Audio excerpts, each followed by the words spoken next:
So, welcome back to Third Age Reforged and to another battle replay and to the arid canyons of the south for what is going to be a good versus evil battle. And this is one that I actually received just a couple of days ago, but I've decided to push it to the front of the queue because the player who sent it to me, it was implied that he spent quite a lot of time to get this replay to work. Several attempts actually over the course of a few days. Because obviously, when you're playing with people who you're not in voice chat with, sometimes there can be a few issues with regards to players desyncing, people's internet maybe not being quite up to scratch, or people not turning the graphics down, which can happen when you're playing with randoms that you can't speak to, which is one of the downsides to such a thing. But he finally was able to make it work, so I have pushed it to the front of the queue, and it was Lango. Quite a long one as well, which is interesting considering this is definitely quite a varied map, you would say. There's a lot of different terrain, there's a lot of elevation going on, but it isn't what you would call a siege really, unless the people on this side of the map are really posting up on these sort of cliffs over here, but that isn't really going to be the case, I don't think. So it's going to be interesting to see how this works out, but we have the forces of the south, including Amroth, Gondor and Numenor, coming to try and subjugate these lands, which the Harad are here, and a reinforcement column from Umbar are also joining in, so the Black Numenorians doing their best to try and save their beleaguered allies here. And we shall start off with the Gondorian army commanded by the player who sent me the battle replay at any rate, which is of course Lango. Gondor, generally speaking, are going to be much more at home in an infantry slog or perhaps a long engagement with archers. This is another really interesting matchup, I would say. Gondor versus Harad is probably one of the most well-balanced matchups in the game, to be honest with you, not only because it's very lore-friendly that they fought one another, but also because they have several things, both of them have several strengths which are good against the other, so it does turn into a real game of cat and mouse a lot of the time. Neither have got what you would term to be the best traditional cav force. Gondor certainly haven't. Gondor cavalry without the armour upgrades here, they're going to be more of a blocker unit, trying to stop the Haradrim fast-moving lancers, potentially monstrous cavalry as well. Of the two, I would certainly prefer the Haradrim mounted force because of the possibility of them bringing their big monstrous units like the Warbeast and especially the Mumakil, of course. That isn't the case here, I don't think. They've gone for more of a sort of foot-based army, which is interesting. But the Gondor cavalry can be very useful to block the advance of the fast-moving Serpent Guard, but the Serpent Guard can outmaneuver them, so it is worth being a little bit cautious there. Some fully upgraded Gondor spearmen, they're decent at holding the line. In most matchups, they can actually punch a little bit above their weight, I would say, because of their ability to hold the line. They're very difficult to mulch your way through. Against Harad, however, that may not be the case, because of course Harad's armour piercing is one of their biggest strengths. And I would suggest that the Gondor Spearmen are probably going to be one of the units which is most exposed by that. It often is anyway, and the Gondor Infantry are sort of involved with that as well, albeit they can look after themselves a little bit better in melee because they're capable of kicking out a bit more damage, albeit, they don't have the Spear Malice. But also, Harad's units tend to be lower on the defence, so even sort of a unit which is more defensive in nature like the Gondor Infantry can rack up a decent kill count as long as they're not up against some of Harad's scarier units like the Trollmen. Over on this side, the Citadel Guard, again, the armour piercing is going to be useful against the Citadel Guard, and the Citadel Guard's AP that they have on their spears, a very nice thing for them to have, isn't quite as effective as it is against other factions, because Harad, of course, they don't really pack on the armour, which does have its downsides, as we'll get onto as we get further back in the Gondorian formation. The Fountain Guard, however, in spite of the fact that they also have a bit of an AP focus, the fact that they're just a really good frontline unit, to be honest with you, means that it's not really too much of a concern. They're still going to be very good here. Where Gondor can really lay down a bit of a marker is with their archers. Now, the Gondor archers here do not have the armour upgrades, but I would say that they don't really need them against Harad, to be honest with you, because Harad in an elongated skirmish fight, they just don't have the armour or the defence values to withstand a Gondorian archer line. With or without the armour upgrades, to be honest with you, and Gondor have got stronger archers they can bring to the field as well, should they feel like they need a little bit more filling out. But yeah, Gondor archers should be able to rack up some good kills, as long as they choose their targets correctly. Got some Axemen of Lasarnoch, again, AP focus. They might be useful against the dismounted Serpent Guard, potentially, but they're a unit that I'd be tempted not to bring, actually, in spite of how much I like them. I probably wouldn't bring them against Harad 9 times out of 10. The Ravenhelms would be my choice, and Lango has brought them as well, so he's got a lot of shock infantry here. Very, very nice, obviously. Again, bit of a focus on armour, so they can be countered, but the really high melee defence and high base damage is going to be quite good against most of Harad's infantry force, to be honest. And back here, the Marksman of Caer as well, he's gone for a couple of units of them. They can also get stuck in melee as two-handed swordsmen, but first and foremost, of course, they're heavy archers, which should be really good against the Haradrim. The General's Bodyguard is the Nimlothian Honour Guard, by far my favourite choice for Gondorian Bodyguard, because they have much more manpower than the Wardens of the White Tower, and they just tend to perform better in all situations. I really don't see the point of the Wardens of the White Tower, considering the Nimlothian Honour Guard exists, but of course, the Wardens will be made two-handed sword bodyguards, which may very well change the dynamic up a little bit. Gondor Militia Infantry back here as a sort of reserve line, just in case the line starts faltering anywhere. Obviously they will struggle against Harad's scarier stuff, but they're just here for their numbers. And a catapult, which will be quite interesting, because it might force Harad down off their nice comfortable hill spot over there. Moving on, we have Dol Amroth, who of course, they've got slightly worse archers and infantry than Gondor, but they do have better cavalry, significantly better cavalry in fact. Tirithea Marksmen, for example, similar to the Caer Marksmen, albeit they don't have the same abilities in melee, which is a bit of a shame, but they should still be fairly dominant against the Haradrim. But you can see they are also facing off against over on this side. Doran Ernil archers as well, similar to the Gondor archers, standard Gondor archers, especially when neither have got their armour upgrades.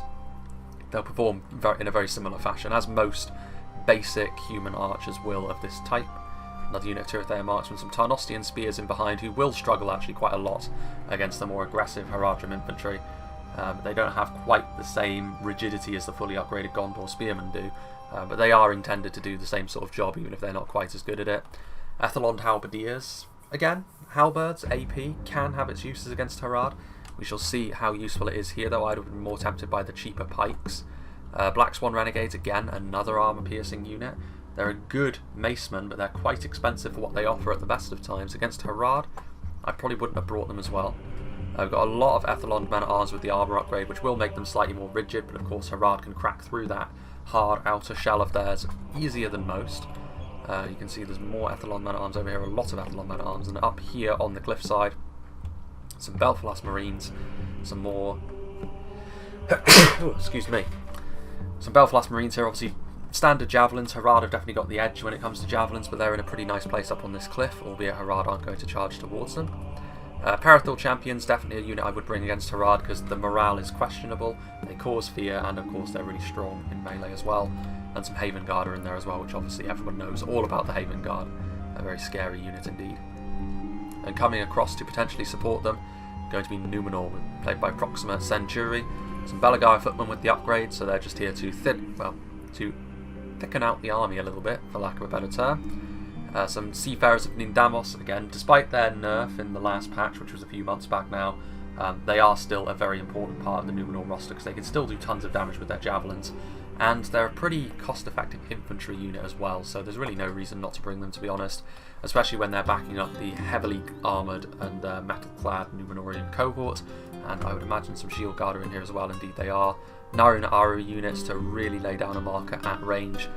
There's also the Royal Legion of Armenelos, and of course the terrifying force that is the Pharazim Swordmasters. Albeit, at range, it's probably going to be a dead heat, to be honest with you, between Numenor and Umbar, because of course they have pretty much the same tools at their disposal.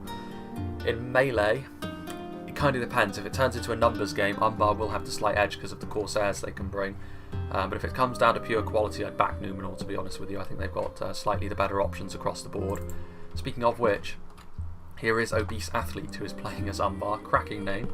Corsair Blackguard's pretty much the same sort of thing as the Seafarers of Nindamos, albeit they wield a scimitar as their melee weapon, whereas the Seafarers use an axe. I prefer the axe, to be honest with you, because it gives them a little bit of an extra bite in melee, but the Blackguards are still a very good unit, which do the same sort of thing where it counts, which is at range. A Dunheim Lancer is a nice fast-moving unit, only the second unit of cavalry we've seen, which is interesting considering Dol Amroth have brought no cav. We'll see how well they can be utilised. Some Balakith Axe Guard without the armour upgrade, but they actually have decent melee defense for a heavy axeman unit, and the armour piercing will be useful against all of their opponents today. Definitely a good move there. As is the Balakith Shield Bearers, to be honest with you. I think as a maceman they aren't quite as impressive as something like the Flag Rim. But, I mean, they will still get the job done as long as they're part of a full offensive. They're not going to fight their way out of a situation alone. So you do need to be a little bit careful with them. More Dunheim Lancers back there, part of the same unit. A Dunheim Shield Guard, and I think there's Narun Aru Sentinels in there, isn't there? There are some back there, certainly. That's a lot of Black Numenorians there. That's a lot of locked morale units as well, so Umbar can stand and fight for a long time with an army like this. And just in behind you can see that Castamere is leading his Harbingers. Now there's probably some hidden units around here as well. Corsair Crossbows and Castamere's Rangers I would say are pretty much a given for Umbar, which is an area where they can lay down a bit of a marker against Numenor as well, but we shall see. It's easier said than done to get units like that into a good position. Over here, meanwhile, I think Harad was expecting to be able to walk up this cliff, but they're going to have to go an awfully long way in order to accomplish that. We have Bersotto, who's also brought a catapult, just like Gondor have. Some standard Serpent Guards, so some very fast-moving Lancers. If they can be used effectively, they could be very useful, especially seeing as they're going to have free reign, considering Dol Amroth haven't brought any cavalry. Muhard Beastmass, or Beast Hunters I should say, so some nice javelins there. I prefer them to the Belfast Marines, to be honest with you, because they fit more into what Harad are all about. Some Southron Archers, they're going to struggle in the skirmish fight though, Harad. Like, the Southron Archers are slightly better than the Militia Archers they have, but it's not going to be enough to wear down the heavily armoured archers they're going to be facing from all of the Numenorian factions. Haradrim Archers right there after all. Muhard Beast Tamers are nice phalanx, but again, it could end up getting shot up. The Trollmen are going to be absolutely vital because they're going to be very dominant in a melee fight, should they get there relatively unscathed. There's also some standard Serpent Guard without the armour upgrade, but they're still a very effective line infantry unit. To be honest with you, they're a more effective line infantry unit than the Gondor infantry and the Athelund men-at-arms. But they're also more reliant on like the trash around them to make them a little bit stronger.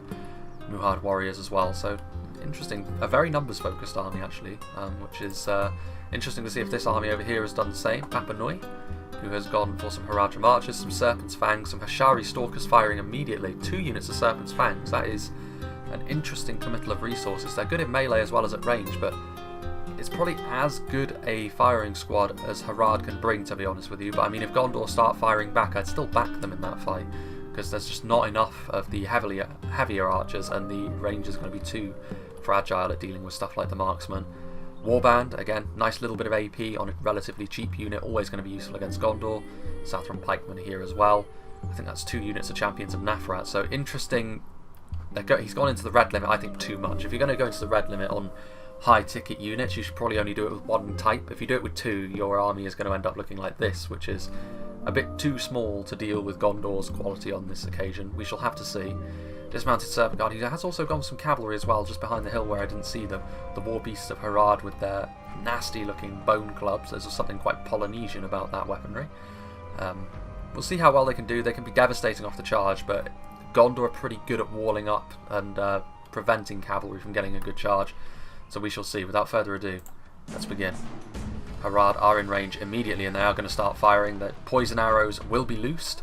Of course, this Gondor cavalry without the armour upgrade doesn't have a shield either, so they are immediately going to come under fire. And Lango is a little bit slow to react here. He's going to need to move his cavalry before they get shredded up. I mean, his main army perhaps doesn't need to react quite so aggressively, purely because obviously all of the units he's got on the front really are pretty resilient. The Shari Stalkers have gone back into hiding. But yeah, I think Gondor, if it comes down to Gondor just having to soak up a bit of ammunition, they're one of the best factions in the game for doing that, to be honest with you. These units on the front line are not overly expensive. Losing a few of their number isn't going to damage your chances of winning the battle overtly. But also they're going to be pretty good at keeping themselves alive. When Gondorians are fully plated, they're going to be very, very good at that sort of thing indeed. Meanwhile, Harad have doubled back. I think they see they're not going to be able to make it up to the welcoming support of their Umbar allies. You can see they're just getting their forces into position. It's actually a bit of a shame Dol Amroth didn't bring artillery, because it could have been absolutely brutal in this situation here as Bersotto gets his Haradrim forces ready to go up over the top, as it were. In fact, he is just going to go charging right on him, which is interesting. It could bear fruit though, as long as he spreads out his force evenly. This Dol Amroth front line could struggle just a little bit at dealing with a full-blooded Haradrim attack. Interesting to see from Dol Amroth's perspective what they see. So they don't quite see the Haradrim coming over the hill just yet, but Lord Welcome. They are on the way though, Harad. The one problem they're turning back now. Interesting to see what he actually decides to do, to be honest with you. And I think over here as well we're seeing a little bit of a waiting game. So I think based on this, actually, I'm going to make a little bit of a cut, because I think it's going to take a little while for the players to make up their mind on what they want to do. So I think he's just going to move off here, and I think he's going to be allowed to move off as well. It'll be interesting to see what happens, but regardless, I will rejoin when the battle looks like it's getting underway. So as you can see, a tragedy is befalling these Serpent's Fangs as a vast amount of their ammunition finds its way into this hillside. However, you can see that this battle has taken place into much more of a siege type battle, because you can see that this is going to be, as we move forward, this hilltop has been fortified now by the forces of Harad and Umbar, and the Numenorians are going to have to try and storm it and take it. The artillery there getting a nice hit onto the Hashari Stalkers. Honestly though, the Hashari Stalkers, if most of their ammunition is heading into the hillside, I would let them be. I think that was a blank fire actually. I think they are holding fire just for the time being. The Corsair Crossbows are also firing away. Interesting to see so much of the defending ammunition being utilised already. I would say that doesn't bode too well, because while you can see there is a large amount of casualties inflicted onto the Numenorian Balagaya footmen, you don't really want to be using that much of your ammunition this early. And of course you want to be using some of it, because you definitely want to be trying to skirmish with and preventing the attacking archers from getting a good amount of value. But you can see here this is obviously going to be a major source of concern. The Balagaya archers are firing into the Corsair Crossbows. Corsair Crossbows, very much glass cannons. You don't want them getting shot if you can help it. Meanwhile, that Gondorian artillery piece is already taking a toll on the Southron pikemen who were manning the front line. They're also taking a few stray arrows as well. Not a bad target for the attacking archers at all, because that phalanx is going to be something they're going to want to try and get out of the way if they can help it. Maybe some shielded infantry in the front wouldn't go amiss. I know they had some Muhard warriors, and the shield value on them isn't too bad actually. Their armour is poor, but as long as you have the shield facing in the right direction, you shouldn't have too much to be concerned about. You can see that the Gondorians are going to go around actually and try and besiege this section of the map, which is interesting. But I mean, their infantry is in range of the enemy archers and also the crossbows if they decide to turn their attention onto the Gondor spearmen. Not necessarily the most important unit that Gondor are utilising, nor is the infantry, but a lot of their forces are making their way over here. They will be in range, so I mean there is a ticking clock already really, and the forces of good will have to think about attacking this hilltop, I think, more quickly than they otherwise would have. Gondor militia infantry also making their way over here, so none of the really high tier stuff, but enough of a force that they definitely need to keep an eye on it. Haradrim archers are firing. Corsair crossbows up into position. I mean, these Haradrim archers, they're very basic as far as archers go. They are going to be getting kills. The Gondor militia infantry, any Gondorian unit has got decent armour values for its class really, but the Gondor militia infantry is still on the lower end of the spectrum, of course, so they will be taking losses. And for something as low tier as the Haradrim archers, if you're getting kills at all, that's something worth celebrating. Meanwhile, the Corsair crossbows, they've moved, but they haven't really moved out of harm's way. In fact, you could even argue they're in an even more exposed position now. Balagaya archers getting close. They're going to fire point blank into the Southrons, and you can see already the Dol Amroth archers and the Numenorian archers really taking a big toll onto the Southron units. The pikes in particular. I mean, the warband are over here, but the warband aren't the ones being targeted. Even if they were, to be honest, the shield value isn't great, so they would still be taking heavy losses. And this is the problem, like, if you're on the defence as Harad, and you have to try and sit back and weather a storm, you're not going to be quite as good at that as many other factions in the game are, including your erstwhile allies on this occasion, being Umbar. It's quite interesting to note that Umbar, I think, have posted up here at the top mostly. There's a few units further down. In fact, there's a few units way back over there in the corner of the map ready to come forward as a reinforcement column if they are needed. But it's interesting to see that they're sort of over there. There's a dry riverbed over here, which can be used as a avenue of attack as well, to be fair. It's a very long one, and you're going to see it coming, but having a few units back here just in case the enemy cavalry does decide to make a play is fine, I suppose, but the real danger, I think, is going to be front and centre. The brute power that Numenor can offer, as well as a lot of the supporting tools from Dol Amroth here on the front, will be enough to buckle this front line after it's been softened up by these archers if they're not careful. To be fair though, the Balagaya archers have taken losses, but I think that's as a result of these Corsair crossbowmen doing their thing. You don't really want to be using crossbow bolts on a unit of basic archers either, so even if they can't get as much damage as they otherwise would have with these Balagaya archers, Numenor will be very happy with that, because it's going to be less crossbow bolts they're going to have to deal with later on, thudding into their infantry. There is also a way up here. I think there's like a little pathway that you can take up here. It's a very thin one, mind you, but it is one that can be taken, and I think it might be something which is happening now. Indeed it is. The Numenorian cohort are going to scale, and that's away from the pikes, and I mean, Numenorian cohort are a serious infantry unit. They're being backed up by upgraded Balagaya footmen as well, just to pad out the line a little bit. So they're going to need something serious. They do have a phalanx unit in the Southron pikes. They do have some Serpent Guard. They can't afford to let their firing line get engaged in melee this early on, I don't think. They've got some javelins nearby. They can make this work to their advantage, certainly, I think, the defenders. We shall see. The Serpent Guard. Scimitars drawn. Charging into the advancing Numenorians, and there goes the first volley of javelins. Most of the kills that it got there was on Balagaya footmen, unfortunately, and one of the Numenorian infantrymen has actually managed to engage the Haradrim javelins in melee. Forward come the pikemen now as well, which is good. The Serpent Guard are going to need the support of that phalanx, armour piercing as well. But Numenor know this, and they're not going to allow the Haradrim to get set. Proxima Centauri is going to try and charge forward to disrupt the formation. It is risky because the Balagaya, of all the Numenor units, they're the ones that you would say, morale-wise, let the side down a little bit. You can tell because they're already shaken. Elsewhere, Numenorian cohort are waiting. Haradrim archers are firing, but what at, I wonder? Nothing at the moment. You can see most of the Corsair Crossbows at this point have been dealt with. More stray shots from the Balagaya.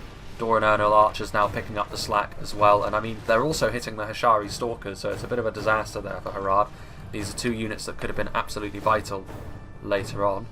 Meanwhile, having a look over here, you can see Dol Amroth just getting ready. One unit of spears isn't going to be the sort of thing which attacks up this hill, but they're just preparing themselves, preparing the ground, as are Gondor as they move forward with some archers. Dol Amroth also sent a bit of support. You can see over here the Gondor archers are firing up onto the hilltop. Not an ideal trade for them, because obviously they need to respond to the Haradrim archers in some way, because the Haradrim archers are shooting down into their infantry force, which they need to keep as fresh as possible. But even so, the Gondor archers are still going to be pretty dominant in a skirmish fight such as that.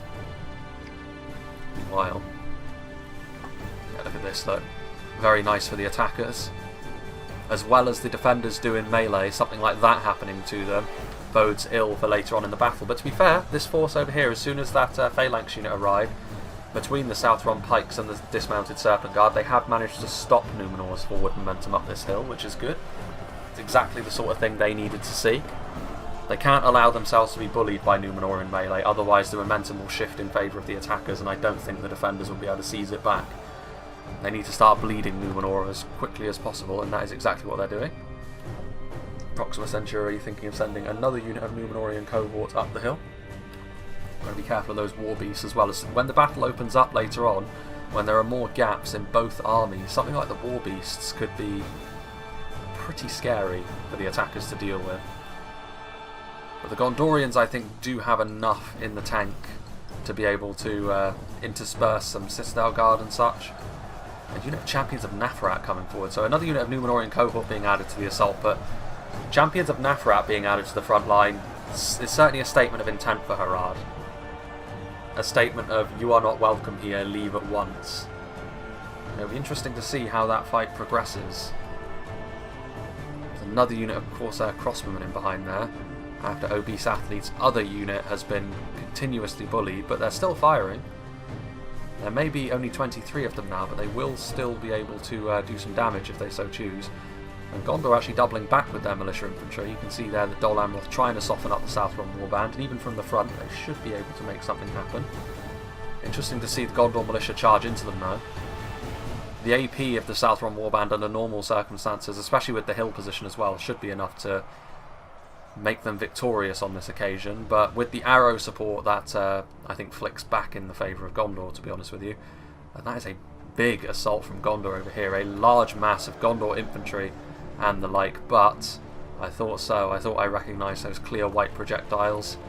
Castamir's Rangers, body-piercing arrows into that Gondorian blob. Yes, the Gondorian armour will help them withstand that, but really if you're in a blob like that, Rangers are always going to be the best option, and Obese Athlete will be licking his lips at the prospect of using his Castamir's Rangers on that. But Gondor pushing forwards, I mean, Harad can't take it too much for granted. You can actually see their Beast Tamers trying to hold the line. But they do need to make sure they've got enough units over here to hold it. I mean, they've got Muhard Warriors, they've got Muhard Berserkers. I think they should be alright, to be honest with you. As long as they're willing to commit at the right times, they should be able to hold Gondor at bay. And that's bad news for Lango, to be honest with you, as long as the defenders play this well. But what I would say to interject there, we can see over here in the riverbed as well, Dol Amroth are actually moving forward. Obese Athlete trying to use his unit of Adunheim Lancers to make this advance a little bit more awkward, and he has succeeded, to be fair. He got a nice charge there into the Ethelon men at arms, a pile of corpses from the men of Dol Amroth there. Not ideal for them, certainly not. Adunheim Lancers moving back. They can certainly try and cycle charge, but I think Dol Amroth will be wise to that now. Gondor have got their Gondor cavalry there, and now they're going to be leading the way with the Tarnostian spearmen instead, which is definitely the right way to go about things. You can see just up there some crossbowmen, but they're not pointing in this direction, I don't think. And they're going to be free along this riverbed for quite a while, I think. At least until they get to the end, and actually more and more of their forces may have to be redirected elsewhere. There's a unit of Southron archers, which is a concern, but other than that, pikes, a couple of units of shield bearers, that is AP, which will concern Dol Amroth a little bit. The Rangers have moved off, or at least they've hidden themselves. They perhaps think that their work is done. Perhaps incorrectly, to be honest with you, because the Muhards are fighting hard, but they are a lower tier of Haradrim unit. And the Gondorians are fighting well. I think it's because there are some Citadel Guard in there, or at least there were Citadel Guard in here. No, it's just regular Gondorian units, actually. Spearmen and infantry doing their thing. The infantry in particular, I think, is going to be a good tool against the Muhards. You can see over there the Gondor archers trying to get some shots, but it's kind of difficult. The angle is not ideal. The horn of the Haradrim blaring in the background there. And they're going to need a little bit of morale support, because you can tell over here on this front line where they were softened up a little bit. A concentration of force from Dol Amroth and Gondor, even with just lower tier units, has borne fruit. But they are in a little bit of trouble here. They are in danger of overextending themselves. The Tarnostian spearmen are wavering. The Doranernal archers won't be too far behind them. And with the application of these champions of Nathrat coming to the aid of all of these Southrons, yeah, it was only a matter of time before those heavily damaged lower tier units of Dol Amroth were routed off. More militia coming in, but militia isn't going to be the answer where champions of Nathrat are concerned. And that is proof of it, really, because they rout. Not good for them. Just overextending a little bit there. They just need to take it a little bit slower, I think. They had the momentum, certainly. Meanwhile, this, I think, obviously they've done quite well on the front line here, the defenders.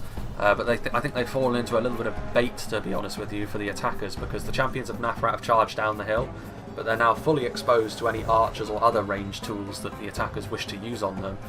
And also more infantry can be more readily committed over here. I mean, Numenor and Shield Guard, yeah, this is what I was afraid of. Javelins were the thing, and Seafarers of Clean Damos will be able to do a lot of damage to these champions of Nathrat, so things started off quite well over here for Harad, but things could turn ugly without the champions of Nathrat to support if Numenor continue to commit forward infantry units of quality like the Shield Guard and the Cohort.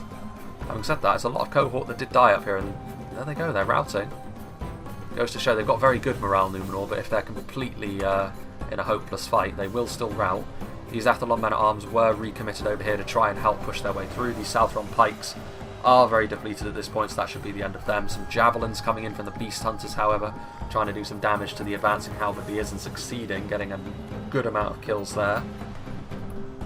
Serpent's Fangs, absorbing ammunition, definitely of all of Harad's archers the most suited for a skirmish fight, because they're by far the most heavily armoured of the bunch. In come the champions of Nathrat, closing into an up-close and personal fight with the halberdiers. They're going to be in real trouble here, and indeed they break very quickly. Taking a charge by the champions of Nathrat when you're unprepared for it is going to hurt any unit, and they were already pushing into enemy lines fairly heavily, so it was always going to end in tears, I think, for them. Forward come the War Beasts. I think a little bit early to be committing the War Beasts. Wait for a bigger gap and then flood forwards. That would be my choice. Athelon men-at-arms charging in. I mean, again, they're getting a little bit ahead of themselves here, I think, the attackers. They're committing forward these units into positions where, honestly, morale has been the biggest killer for the attackers at this point. They've been getting their units into positions where the heavy hitters for Harad especially, because it's been stuff like the champions of Nathrat and now also the War Beasts, if they charge back out and then get a nice charge into the Athelons, it will be routing which is causing the problems here, more so than anything else, as these the War Beasts continue to sort of push forward. But they need to get out of there like they are a sort of bestial cavalry. and their charge is what you want to be using, not really their abilities in close melee. Meanwhile, what is going on here? A Dunaim Lancers moving across as well. You can see Gondor actually making some good progress, and now with Citadel Guard on the way forward, yeah, these Muhards are starting to fall apart a little bit. They needed some ranger support, I think. The Haradrim archers are not going to be enough to stop the advance of the Citadel Guard. But forward come some Muhard warriors. They obviously come in large unit sizes, so this will be enough to at least slow Gondor's roll. More archers from on high, not rangers on this occasion though, just regular Southrons, but it's better than nothing, and Gondor, parts of their line are shaken, so again it may be morale the biggest killer here. Southron archers firing up into the air. If they got a little bit closer to the edge, they'd be able to get better shots. As it is, they're just firing up into the air, relatively inaccurate. They're not going to get very many kills like this. They will get the odd one or two. You can see there's a couple of bodies here, a Black Swan, a Tarnostian Spear, but yeah, if you get them into a nice position over here near the front line, here would be ideal because you can shoot into their backs as they move forward, and even a basic unit like Southrons are going to be able to do a brilliant job there. Corsair Crossbows again, a lot of their bolts hitting the dirt in front of them. It's just something that as you play Medieval 2 you'll get more and more used to. Compensating for that. Meanwhile, over here, the redoubled assault is working, I think. Well, Southron pikemen still doing a good job at holding the line, but I would suggest that without the champions of Nathrat here, they're probably going to start to struggle a little bit. And you can actually see that a general retreat, I think, is now in order as Harad take most of their surviving soldiers and they're pulling them back to the top of the hill. They won't be able to retreat any further, but more and more we're going to start to see more of Umbar's infantry come into the fray, which of course is a little bit more about them.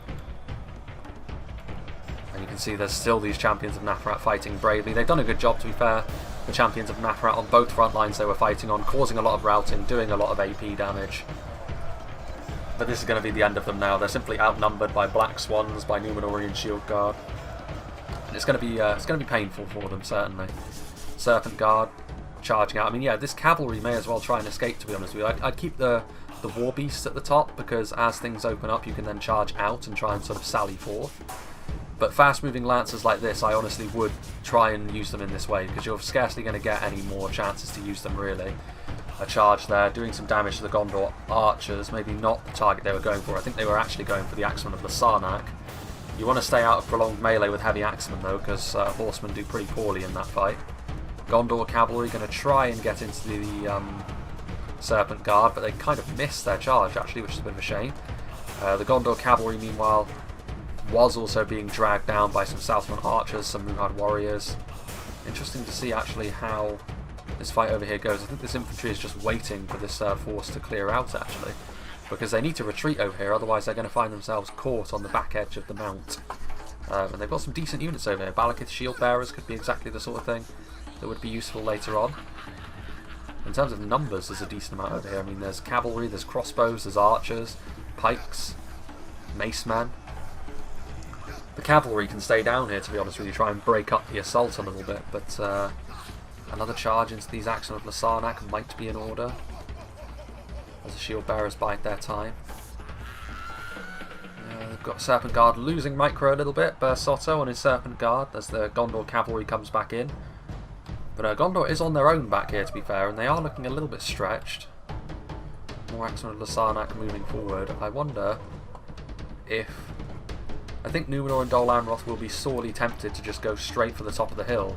Seafarers of Nindamos, are they going to use one of their javelin volleys? No, they're not. Southron pikemen do rout, which is obviously going to free up more of this infantry to continue forward momentum. Very nice indeed. Some poison arrows again, firing up into the air. Angle is important, especially for crossbows, but also for archers. Even the most accurate of archers is going to struggle to do a huge amount of damage if you're asking them to loop their shots in such a way. Southron pikemen are going to try and retreat, but they're actually dragging their heels a little bit, and I think they are going to be caught by these Athelon men-at-arms. They get up to charge speed, and they are going to be able to hit some of these Southron pikes in the back, which is a shame, because they've proven themselves to be a useful defensive tool here for the defenders so far.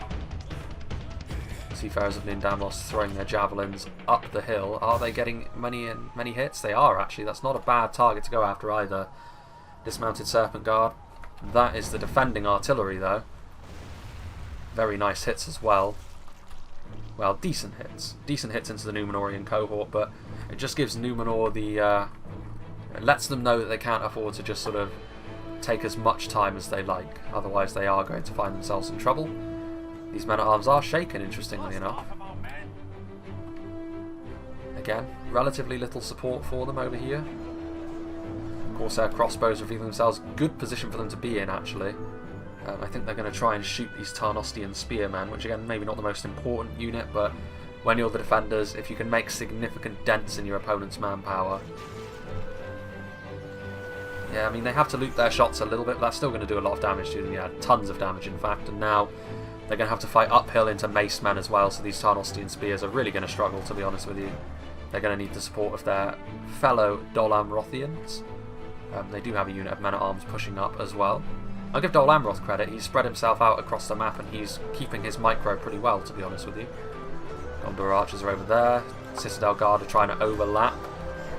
You can see here that the Axemen of Lasarnak are hewing their way through the Muhard warriors, and the Muhards are struggling continuously, really. But they're fighting hard, and they will at least go down fighting these Haradrim. And it will cost Gondor to sort of clean up the back edge of the mountain before they can then assist their allies in trying to take the summit. Poison arrows as well from the Serpent's Fangs, shooting the right kind of targets as well, because they're going after Ravenhelms and Axemen of Lasarnak, as heavily armoured as both of them are with these upgrades. They are still unshielded, and the Serpent's Fangs, they're not the most damaging archer, to be honest, but they should be able to still get some kills at least. They're not going to break them with the poison, however, because Harad's line is already falling apart, so Gondor are in the ascendancy. The only ones that are going to be breaking here are Harad. In fact, a stray poison arrow might hasten their running from the field. Amusingly enough. Any routing over here, to be fair, could be catastrophic because of how close it is to the red line, which is a potential opportunity, to be honest with you, for Umbar and Harad. Because if they can rout some of these Dol Amroth troops off, they're not coming back, regardless of how many men are in the unit still, because of how close they are. And the shield bearers here really showing the basic Dol Amroth troops who's boss. Not enough support for me moving forward with those Dol Amroth units, but he has got other stuff going on as well.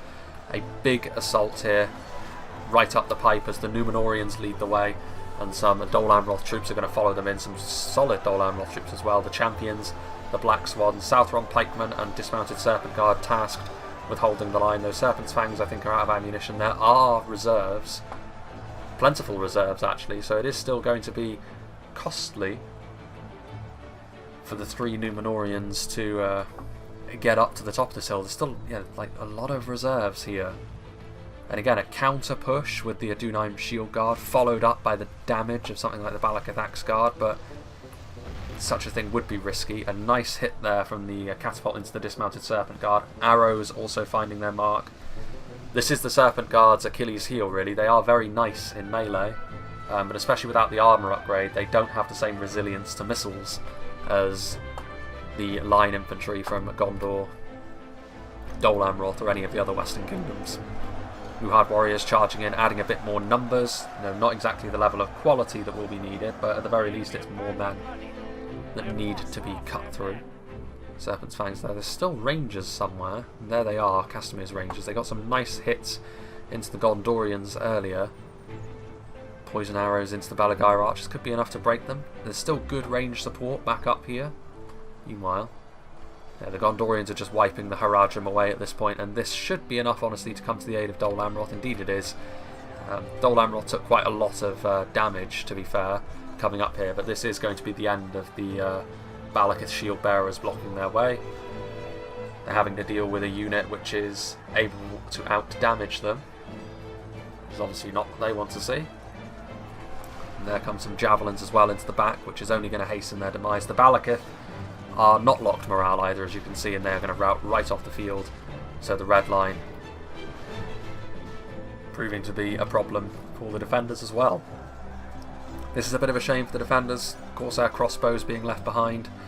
They are being engaged by Citadel Guard, but also the advance here of large amounts of Ethelon men-at-arms, or Thalond men-at-arms I should say, really. Yeah, Corsair Crossbows. Nice charge there from the Serpent Guard, to be fair. Should be enough to finish off the Citadel Guard. And this cavalry could still be a pain in the neck for Gondor. and Dol Amroth as they try and secure the back edge of the mount. There's no way up from this side after all. You can only come in from the front. There is really only one way up, unlike the several they had to deal with on the outer layer. And you can see here that Harad doing a good job on the front line yet again, holding the enemy at bay. I'm not sure how long they can do this for. Harad's staying power is in question here, but they're definitely giving it their level best. More damage being done. Numenor Royal Guard are coming forward. There's nothing really the defenders have other than the Umbar equivalent of the same unit that can out-skirmish the Numenor Royal Guard. Massive armour values, shield value as well because of what they wear on their back. Yeah, and they've got a decent damage as well. It's definitely not their focus, but you can see here these Serpent's Fangs have definitely been a target. The Serpent Fangs don't blend in either. The downside to the Poison Arrows is you can see exactly where the black trails are coming from. So there's no danger of the enemy overlooking them for any length of time. So they're still going to try and dump as much of their ammunition into the attacks as they can. Interesting though, once again, looking like morale proving to be a bit of an issue. Again, heavy Numenorian units, Tirithea marksmen routing from the front line. Which is not what you want to see if you are the attackers. Too much more of this and it could become a significant issue. You can see they still have a lot of units, they still have their heavy hitters, Numenor with their Royal Legion. And their Pharazim Swordmasters, Dol Amroth with their Haven Guard. I'm sure the Gondor still have, their Nimlothian Honour Guard, so all of their scary stuff is still available to them, but that's not going to help them too much if they're the only units left. They need some support around them. Fortunately, they do have a lot coming in from the rear, because it was looking a little bit sparse for them on the front, but there's all these units back here which can also move forward. You can see over here, Serpent Guard and the Dunaim Lancers.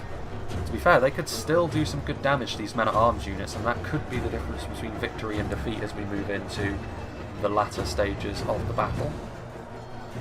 But these men-at-arms are going to continue to carve their way through the Corsair Crossbowmen. What have we got here? I mean, what have we got over here? The Halberdiers, I mean, it's risky to charge into Halberdiers. It can be done. Cavalry, as long as you have momentum, but yeah, this is what I would have done. Like, this unit is all on its lonesome. You have the ideal opportunity to charge into them. Look at that. Devastating pincer charge from both units of Lancers there. They're not going to be able to save the Corsair Crossbows, but they can do damage. And that's all you can ask for, really. The Serpent Guard in particular are very quick, so a unit of infantry is almost certainly not going to be able to catch them. And this may very well be the end of this unit of Athlon men-at-arms, to be honest with you. I'd surprise if they withstand too much more of this. Getting up to charge speed there. Yep, and they rout. More of that will definitely help the defenders because they need to try and take away some of the support. Because from the front, like I said, eventually the quality is going to tell as long as the attackers play their cards right.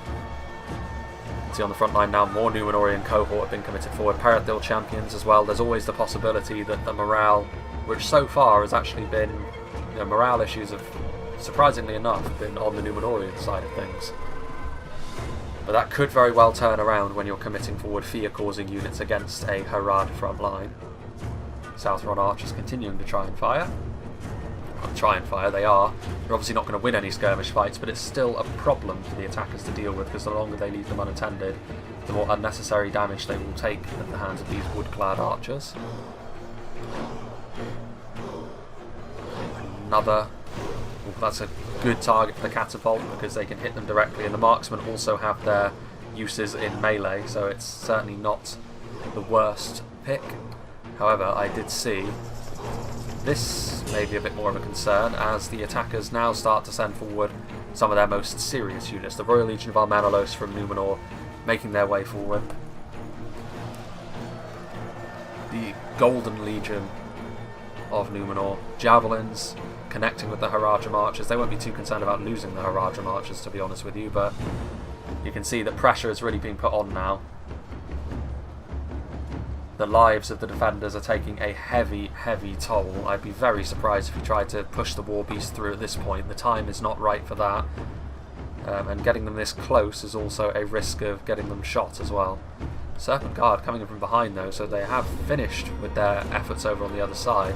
Going after the Wanderers of Nimrodal and getting a nice charge into them as well. And the Fountain Guard just sort of stood there, but Gondor probably didn't realise the Serpent Guard were over here. and especially if the Adunai Lancers come from the other side, which is what's happening by the looks of things. Indeed, look at this over here. He has managed to rout off more men-at-arms. Or is that the same unit? It might be the same unit, to be fair. They have taken damage from something at this point, though, but still, this cavalry is earning its keep. And I think that is the defenders' best hope, to be honest with you, as they continue to try and put pressure on the backlines. Because if it comes down to just a question of pure brute force at this point, I think the attackers are going to take this one home.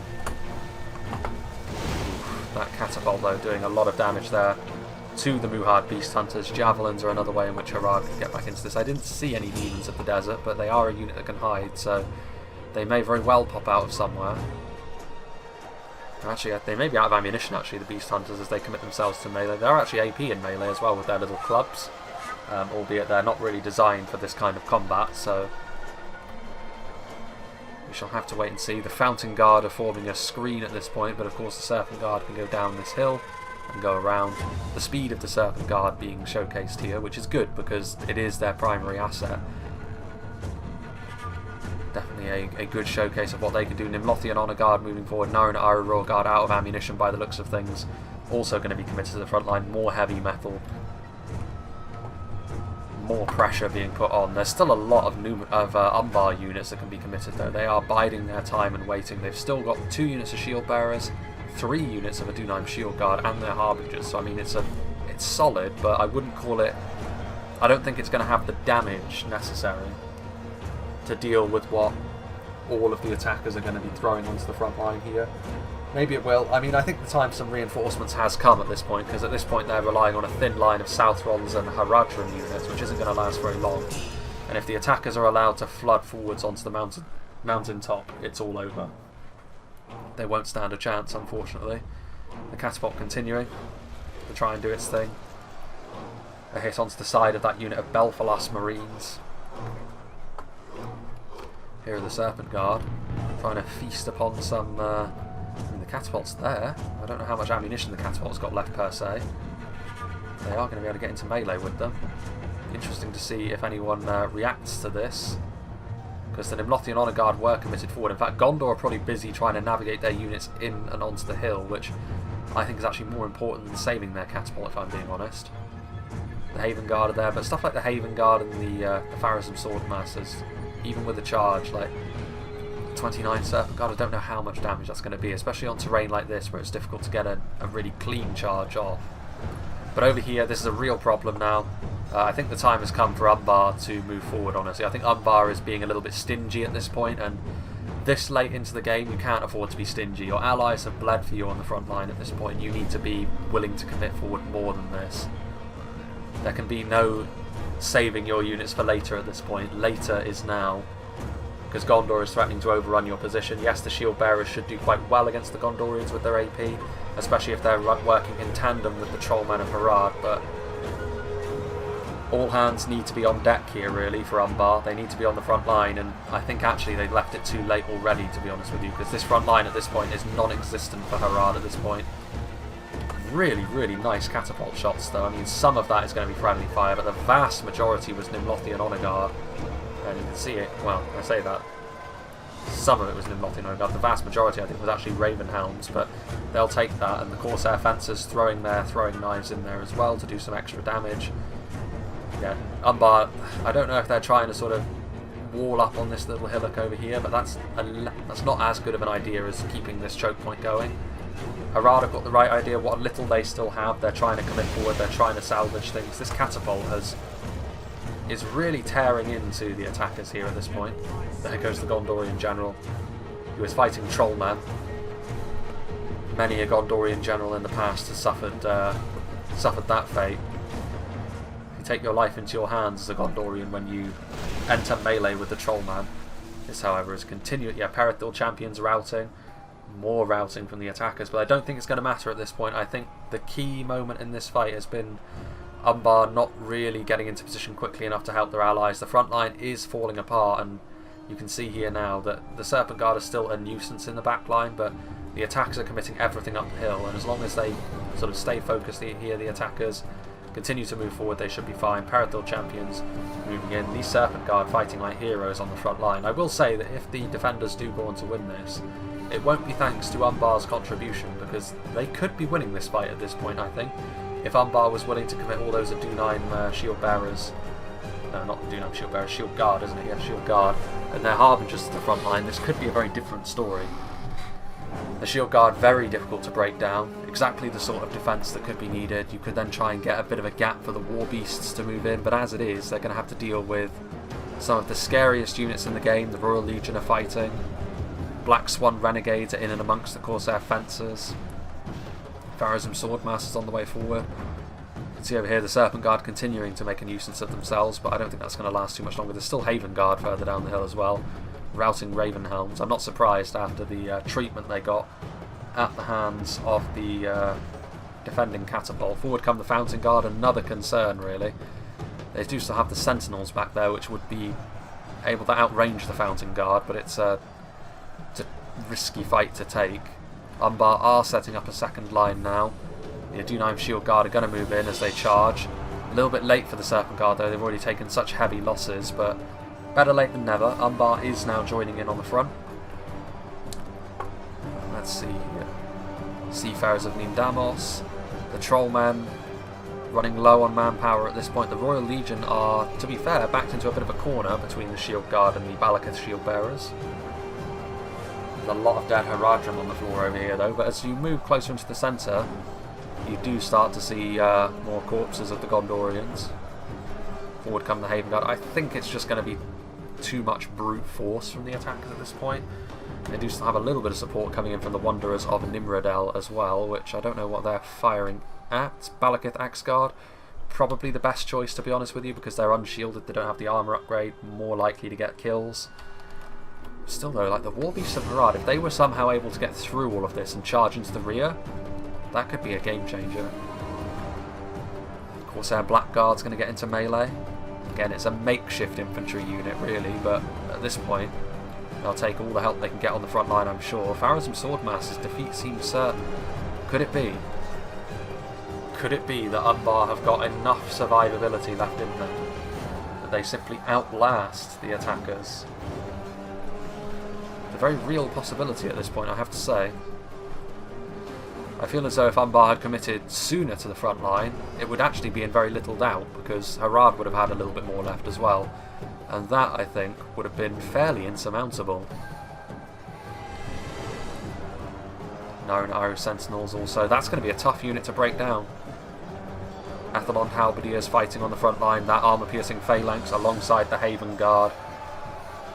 Really, really dangerous, but there's still Cav in the back line. There's still Adunime Lancers from Obese Athlete. He is charging into the rear, routing the catapult crew. Every little helps at this point. Getting rid of 26 soldiers on the front line. I mean, I would definitely go into the Rangers if I were him. Try and stop them from firing, because that damage will add up eventually. And that is what he is doing. Seafarers on the front line. Pharazim Swordmasters, a really tough unit to take on. The Balakith Axe Guard are going to give it a go. They've got AP at least, and it's more bodies they're going to have to try and hack their way through. Evenly matched across the line in certain places though. I think particularly here where the Halberds and the Haven Guard are. The Seafarers with the Pharazim. I mean, the Royal Legion, they are going to fall, but look how resilient they are. This is the thing, and they're up against spears who are going to take a long time to bring them down. Castamir's Rangers are there. They can try and fire, but they don't have the best angle either. They can try and shoot into the Pharazim, I think. That'd probably be the best bet. Harbingers of Castamir, the final roll of the dice for Umbar, really. Their strongest unit being committed onto the front now. We'll see if that changes things. This is still a wild card though. If the War Beasts get the opportunity, if the line falls apart somewhere, whether it's for or against the defenders, they can get their War Beasts into a good position. Who knows what could happen. Catapult crew coming back. There's still 2 Serpent Guard. I think the cavalry is still over here. Yeah, they're just sitting in melee, which to be fair I'd probably do. They are losing ultimately, but it does stop the Wanderers from firing. Taking away any sort of support. Look at that. But Ranger fire hitting the Pharazim Swordmasters, having the desired effect as well. Those War Beasts are just lurking. They're waiting for the opportunity. Interesting to see Umbar push in. They're going to try and take the Phalanx's abilities away from it, and the Harbingers are ready to move in. Balakathak's Guard are winning, I think, as a result, more of the Castamir's Rangers support, to be honest with you. And I suppose it has worked out for Umbar in many ways, but I think it could have been more of a dominant performance on the front line if they had helped Harad just a little sooner. It would also have forced the opponent's hand, and then perhaps the cavalry could have been even more effective down here, because the attackers would have needed to commit more to the front. And all that cumulative routing that has gone on throughout the battle may very well be starting to show quite a lot. They're going to try and push through here, the war beasts, are they? This is a section of line where there isn't really anything in terms of anti-cavalry. They're going to force their way through the Athlon men-at-arms and perhaps break them. I think everything is in now. The Harbingers of Castamir have been committed in. They're going to go toe-to-toe with the Haven Guard. It is a fiendishly close battle, but I think actually the defenders may very well have this, because they're starting to work up the line with the war beasts. If the war beasts can push through and charge into the side, I mean, they're just going to plough through, which will hurt them a lot as they go through the Fountain Guard, but it will do more damage to the attackers, damage that they perhaps cannot afford to take at this point. That is the Harad General as well. He needs to be careful he doesn't, well, just as I say that, he falls. I was about to say he needs to be careful he doesn't catch one of those Dol Amroth greatswords to the neck, but that's exactly what happened. No, no, no, no, no, Umbar, what are you doing? No, please, not like this. You have to commit yourself. This is your moment.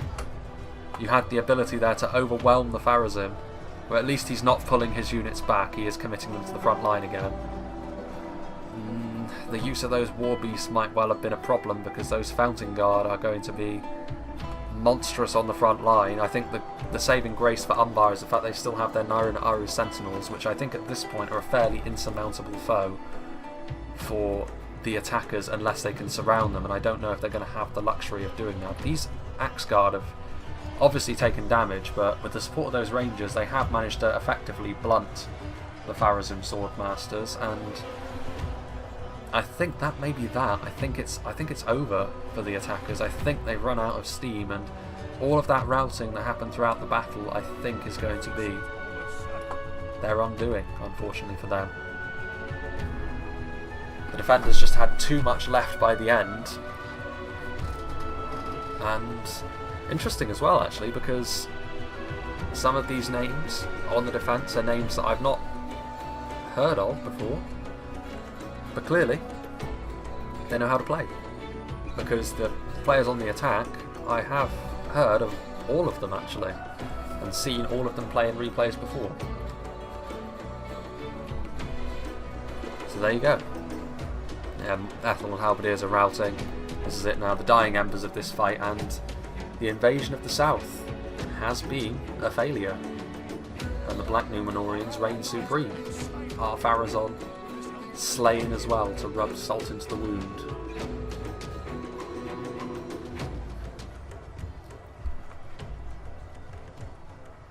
In come the war beasts. They thought about a charge.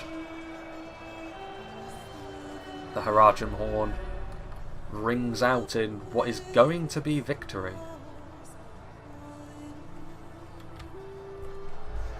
Yeah, these war beasts are obviously going to take huge damage when they're in and amongst the Fountain Guard, but they're just being committed. Their general, actually it was the Serpent Guard general, so this general's still alive, although that isn't going to last for much longer. Yep, there he goes. But it is of no concern, really. Balakith shield bearers surrounding the Pharazim Swordmasters at this point. Only 7 of them remain. The Fountain Guard rout. You know things are dire when the Fountain Guard give up. And it's just going to be the Pharazim at this point. There's only 5 of them remaining. Close battle though. 2% the difference. And that seems about right, because it was a very hotly contested fight. It was a brutal fight as well. But the routing, like I said, I think that's what did them in here. The fear that Harad caused throughout the match was enough to make it so when the end game came, the Umbar quality was enough to see the defenders over the line. And a real mess throughout the battle here. Bodies everywhere all around this hill. But well played, I have to say. Some general died there. Was that the Umbar general? That would be most unfortunate if Castamir died right at the end there. But as you can see, very big army from Bersotto, which I think helped his allies because both of his allies went more quality heavy.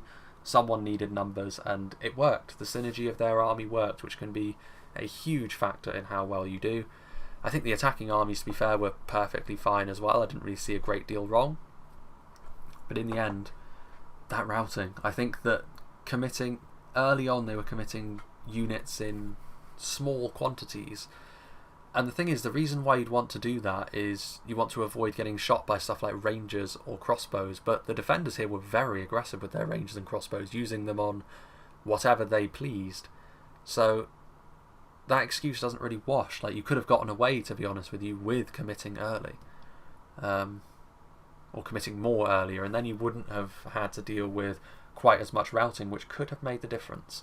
But even Numenor were suffering from that this time around, which goes to show that some of the attacks weren't quite as big as they needed to be, which I think was the main difference here. And to be fair, Numenor with the fewest amount of kills is an interesting one, but I think that's more the fact that they were going right up the gut of the map, and they were going right into all of the nastiest stuff that Harad could muster. But yeah, very well played. I thought everyone did very well. Like I said, I feared for the defenders when Obese Athlete didn't commit his units sooner, but he got away with it in the end. I think he committed just in time to the point where because if the attackers had been allowed to flood on top of the hill, they would have won, because they would have been able to use their elite units as they so chose. But in the end, stuff like the Royal Legion of Armenelos and even the Pharazim Swordmasters were locked into a position where supporting tools could be used to deal with them, and that was absolutely vital. Meanwhile, let's see what did the damage for Gondor. He got the most kills of all the attackers. Let's see, Gondor Spearmen did okay. Nimlothian Honor Guard not so much, so they must have been focused during that final assault. 237 kills on Citadel Guard, 311 on Fountain Guard. They did their best on the front line, but ultimately their might was not enough to win them the battle on this occasion. Ravenhelms, sort of very varying fates for them. One of them doing quite well, as you would expect, against more lightly armoured Haradrim troops. And the Catapult doing okay as well. I would say that the defending Catapult got some very key hits towards the latter stages of the battle. But still, the attacking Catapult also can't really complain too much about its contribution here. So big thank you to Lango. I know that this was a battle he spent quite a while trying to get working. So I'm very happy to show it now. As for the next replay that I'm doing, I have a few. I have an updated Grimslade. I have another of the historical scenarios, sort of a battle from real life that is sort of viewed through the lens of Middle-earth. I've got another one of those from Spirit of Thunder. I've got a Dale Siege. I've got I think a Mistrand Siege, albeit Mistrand is not a map I enjoy using all that much because the crashing likelihood on a map like that is very high, to be honest with you, based on the assets that it uses. So maybe if I'm feeling particularly mentally resilient, I will try and give that one a go. But the others will probably take priority over that one, to be honest with you. And I also have a battle in a similar vein as this, actually, I think, on the Iron Hills. So yeah, big thank you to Lango for sending this one in. Big thank you to all of the players for being a part of this very enjoyable battle. I hope you enjoyed this, and I hope you will join me for whatever is next.